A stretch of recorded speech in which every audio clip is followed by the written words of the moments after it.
Point of order पे आज बात करना चाह रहा था क्योंकि स्पीकर साहब ने एक रूलिंग दी है आज असम्बली में, और स्पीकर साहब ने ये फरमाया कि एक जज साहब ने ये ऑब्जर्वेशन दी है कि इंस्टीट्यूशन समेत पार्लियामान भी कोलैप्स कर चुकी है या कर रही है।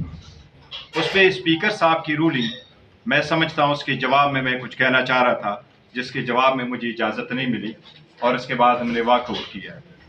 बात यह है कि पार्लियामान को कहा जाता है कि ये मदर ऑफ ऑल इंस्टीट्यूशंस है। लोग सेकंड वर्ल्ड वार और फर्स्ट वर्ल्ड वार में भी इलेक्शंस हुए ताकि पार्लियामान न टूटे। दुनिया की सारी जमहूरी ममालिक में बड़े बड़े बंकर में नीचे जाके पार्लियामानों के लिए जगह बनाई गई है ताकि अगर एटम बम भी गिरे तो पार्लियामान चलता रहे। सिर्फ इतना कहना ज़रूरी है कि क्या ये पार्लियामान कोलैप्स कर चुकी है या नहीं। जब आपकी परफॉर्मेंस इस कदर डाउन हो जाए कि आम आदमी ये समझने लग जाए कि ये पार्लियामान पाकिस्तानी अवाम के लिए लाइबिलिटी बनती जा रही है, तो बहुत अफसोस की बात है। इस ईवान ने जितने दिन काम किया है इसकी परफॉर्मेंस ये है कि जिसको हम क्रिमिनल मेजर एक्ट कहते हैं उसमें एक में भी कानून साजी नहीं हुई। जिसको हम कानून की ज़ुबान में सिविल मेजर एक्ट कहते हैं उसमें कानून साजी नहीं हुई। इस ईवान ने एक साल में कम तरीन कानून साजी की। इस ईवान ने एक साल में वो कानून साजी की जो मुतनाज़ आए। इस ईवान में आज तक जो क्वेश्चंस हुए, मैं आपको ये फैक्ट्स देता हूँ, आप सारे लोग इनके वेबसाइट पे देखें। सिर्फ 17 घंटे क्वेश्चंस अवर प्रेजेंट हुए हैं, 300 से कम क्वेश्चंस आंसर हुए हैं। इंडिया के लोकसभा में 10,000 से 15,000 क्वेश्चंस एक साल में आंसर करते हैं। तो अगर इतनी परफॉर्मेंस आपकी ड्रॉप हो जाए तो इसको क्या कहेंगे, कोलैप्स कर गई है कि नहीं। अगर अभी भी कोलैप्स नजर नहीं आ रही है तो परफॉर्मेंस को देखें। आप कानून साजी नहीं कर सके। आज तक कोई पॉलिसी स्टेटमेंट गवर्नमेंट की तरफ से इस पार्लियामेंट पे नहीं आए।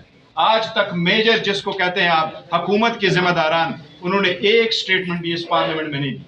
उन लोगों की जिम्मेदारान की हाजिरियां निकाले, कोई एक भी इस ईवान में पेश नहीं हुआ कि वो आवाम की क्वेश्चंस ले ले कि नुमाइंदों की तरफ से उनके पास क्या क्वेश्चन आया है। ये पहला ईवान है जो एक साल में सबसे ज्यादा इसकी कमेटियां नहीं बनी। ये किसकी रिस्पॉन्सिबिलिटी है?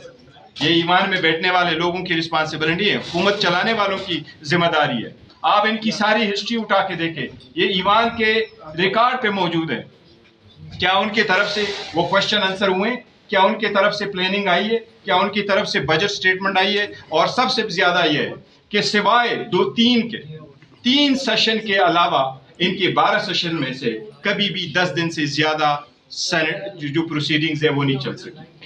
इनके सिवाय 5 सेशंस के बाकी कोई ऐसा सेशन नहीं चला जिसमें आपका कोरम न होने की वजह से आपका कोरम वो टूट चुका है और आवाम का नुकसान हुआ है। इंडिया की परफॉर्मेंस लोकसभा की ऐसी है कि उन्होंने अपने रिपोर्ट में लिखा 135% परफॉर्मेंस शो कर रहे हैं। अगर दिन के वो 100 घंटे काम करना है साल में तो वो 135 घंटे वो रिक्वायर बैठे हैं। वो लोग ऐसे परफॉर्म करते हैं, इसीलिए दुनिया के तारीख में उन लोगों का जो नंबर है वो हाफ वायर पर है और हमारा रूल ऑफ लॉ में 130 नंबर पर है। अगर ये हालत रही तो हुकूमत तो है ही नहीं, ये पार्लियामान ख़त्म हो जाएगी। अवाम, पाकिस्तान की अवाम, हम रहे न रहे, हम अपोजिशन में रहे, हुकूमत में रहे, हम तो जाने वाले चले जाएंगे, लेकिन ईमान रहेगा, मुल्क रहेगा, ये दस्तूर रहेगा इंशाल्लाह। लेकिन ये लाजिम है कि ईमान स्ट्रांग हो, मजबूत हो, लेकिन मौजूदा हुकूमत ने अपने साथ साथ इस ईमान को भी कमज़ोर कर लिया है। इस इंस्टीट्यूशन को जिसको लोग कहते हैं मदर ऑफ ऑल इंस्टीट्यूशंस, ये इंस्टीट्यूशन को ऑलमोस्ट कोलैप्स कर गए। जनाब स्पीकर साहब, लॉ मिनिस्टर साहब, ये सारा फैक्ट्स फिगर पढ़ लें, आप रिस्पांस दे दे। जज साहब की ऑब्जर्वेशन सही है कि पाकिस्तान के बाकी इंस्टीट्यूशंस के साथ ये ईवान भी ऑलमोस्ट कोलैप्स कर चुकी है।